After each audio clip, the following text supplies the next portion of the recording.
Hey guys, this is your health coach Rahul here. Today I'm going to come up with a very interesting case study of an athlete.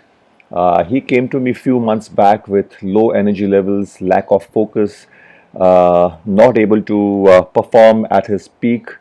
And a friend of mine who's basically coaching him, he's a strength and conditioning coach, and this athlete is a golf player, and you won't believe, but he's a young kid of 18 years, and he has been experiencing low energy levels, low focus, and not being able to play at his peak when he's performing, when he's playing.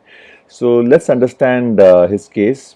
So as a process, I have done certain lab tests, which is a part of the process I follow. So let's focus on those lab tests. Which lab test I did? uh, HbA1c levels, that is the average glucose for the past 3 months that a person ends up eating, and your hemoglobin kind of attaches to the glucose, and then we end up finding what has been your average glucose for the past 3 months. Then fasting glucose is there, postprandial glucose, but the key tests over here are fasting insulin and postprandial insulin. Along with that, inflammatory markers like HSCRP, a genetic cycle marker of homocysteine, and vitamin D3, your lipid profile, which is going to give us something like triglycerides, cholesterol, HDL, LDL. So all these tests give us a picture of what is the root cause, or what can be the real reason of this athlete experiencing low energy levels during performance, during exercise, lack of focus. So let's see what the tests say. So I'm going to show you a comparison between these two tests taken 3 months back, and then which has been taken 2 days back. So let's see the difference, the improvement. So on 24th September 2020, his postprandial insulin was 18.1. On 25th Feb, that is about 2 days back, his postprandial insulin has come down to 4.8. So lower postprandial insulin levels are associated with better choices of food and meals. Chronically elevated insulin levels lead to insulin toxicity, and finally, insulin resistance and metabolic disorders like diabetes, hypertension, etc. So this is the explanation of the test. Test result interpretation: accepted levels for postprandial insulin as per functional medicine and ideal health are close to 6. That is after eating. You are doing great. This is my assessment for these athletes. You're doing great. Just stick to the plan and keep making the right choices for food. So I have given him a food plan, and he has been diligently following it for the past 4 months, and this is what we get. We are reaping the rewards of following the right nutrition. Fasting insulin is 5.91, and it is reduced marginally to 5.12, which is okay. We are aiming to reduce the fasting insulin further down towards 2. We had few hiccups on this journey in the last 4 months. He had to go through a dental surgery, and that's the time probably we missed few sessions where we had to eat correctly. Accepted levels for fasting insulin, as I said, are around 1, because in fasted state your body doesn't really need that much insulin unless until your blood has chronically elevated blood glucose, where your body keeps on manufacturing insulin, and then your fasting insulin levels come up. So probably in this athlete's case, this can be a possibility. These will improve as you keep making the right choices, and also include intermittent fasting in your regular program. So intermittent fasting plays a very, very important role in reducing your fasting insulin levels and an average HbA1c levels. Fasting glucose was 107. Over here you can see slightly rise in 111. So I'm not really worried about these numbers, but we will work on it, and we will get the fasting glucose numbers also to close to 80. So he has just started his journey. It's about 4 months time, but within 4 months we have had some amazing positive results. Fasting glucose is controlled by what we ate in our previous meals, and also by insulin production. So we can assess further on this number, that is 111, which is a fasting glucose number, which is a recent number, what he had in the previous meal, and we can easily understand, gauge why the fasting glucose readings are higher. But in fact, if you see the average fasting glucose readings, or average glucose readings rather, that is HbA1c levels, that has dropped down to 5.4, and that is something what we all desire.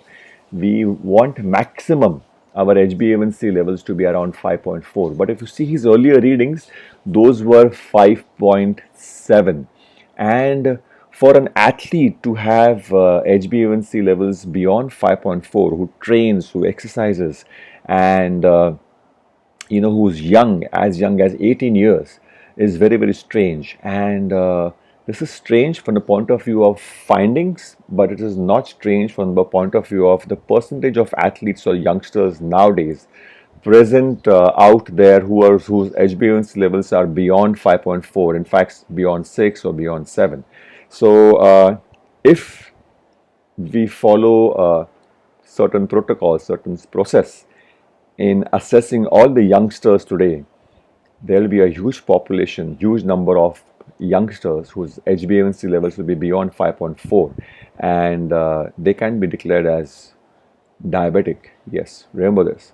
So let's go back to the numbers over here. So hemoglobin A1c is a marker for average blood glucose for the past 3 months, and assessment on that is accepted levels for all age groups is 5.4 or lower. We achieved our target in the past 3 months, so we have achieved getting down to 5.4, 5.7, lowering the HbA1c to 5.4. Again, this is a proof of your better and correct choices of food. So majoritarily in the past 3 to 4 months, this athlete has made the correct choices of food to eat.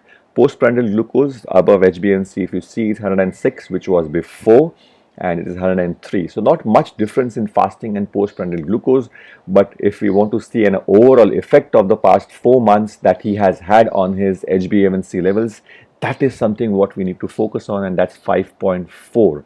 That's a great result. Average glucose also, if you want to see, it used to be 116.89 earlier, and now it is 108.28. So that's also a very positive sign.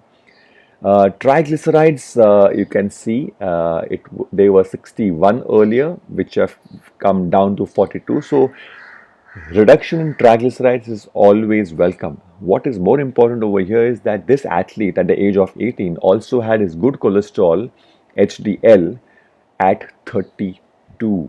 That is very, very low compared to what you should be having. You should be having your HDL levels beyond 50. So in the past 4 months, by making the changes in the food and nutrition, we have also managed to improve his good cholesterol from 32 to 40, and we will aim to get it at least to 55 in the next few months.